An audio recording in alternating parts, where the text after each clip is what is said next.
Now with President Clinton, whose new book is Back to Work.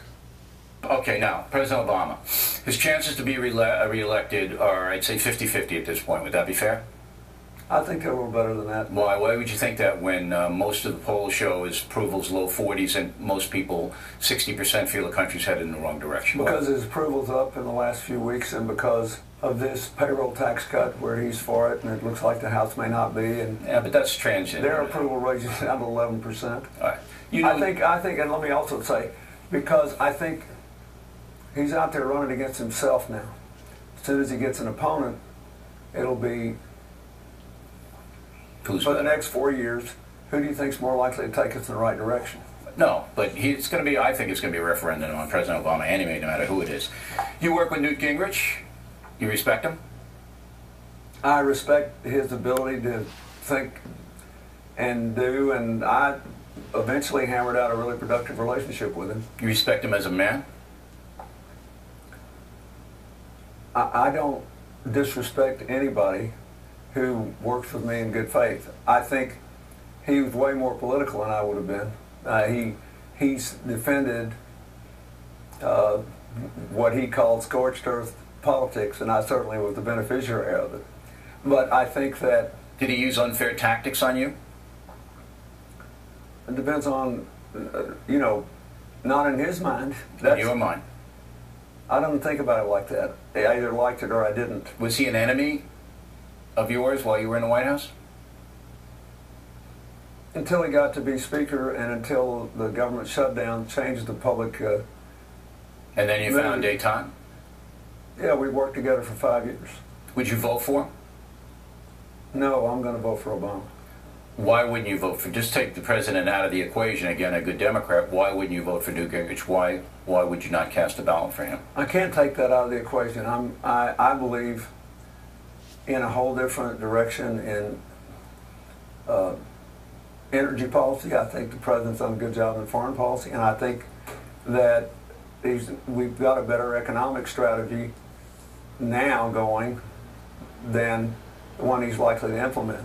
I thought the best thing he said in the campaign, though, Gingrich, was what he said 2 debates ago in the foreign policy debate about how this immigration issue should be handled. But then the very next day he said he didn't like the Ninth Circuit decision, so he just wanted to get rid of the Ninth Circuit. And then he mentioned some other decision he didn't get his own and fired this federal judge. So he's on this program tonight, Gingrich. He's coming up right behind you. I bet he'll be very entertaining. Well, we've challenged him on but that. But anyway, let me just say this. When we were working together, I enjoyed it.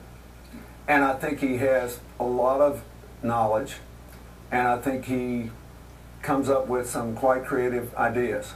The purpose of a primary is to test everybody's strengths and weaknesses. Yeah, the mental. And everybody's got strengths and weaknesses. And this has actually got an interesting dynamic between Newt Gingrich and Governor Romney. What about Romney? You know him?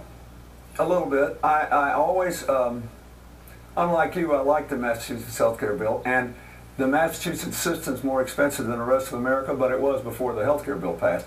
And inflation and health care costs in Massachusetts have been less than in the country as a whole since it passed. Okay. If you had a vote between Romney and Gingrich, if you snuck up to New Hampshire, because anybody can vote in that primary, you go for?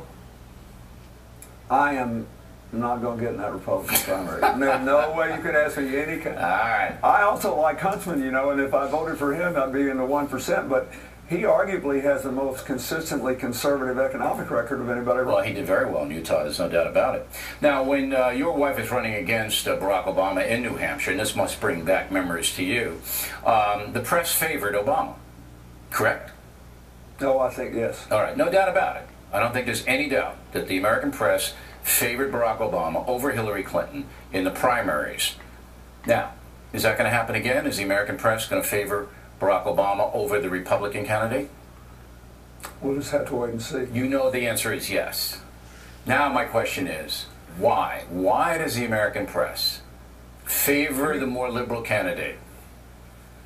Well, I think there was more to it than that last time. But tell me what. They didn't like your wife because of what reason? I'm not going there. She's the Secretary of State. Nothing I say can be helpful on this. It's But you have an opinion. All right, yes, and I have an respect opinion, that. and I'm going to keep it to myself. I respect that. I respect that. But you obviously have thought about this, and you have thought about the media and how it handled the primary, the Democratic primary last time. I can see it in your eyes, and I respect the fact that you don't want to burn any bridges here. But there is, and you're in the Fox News channel now. You're in the No Spin Zone, and this channel was created because of the labyrinth that the media had set up that was largely liberal, and you were a beneficiary of it too, a little bit about against Bush the Elder, and it still is there to this day. So generally speaking, why is the media more liberal than conservative? I don't know that it's always been that way.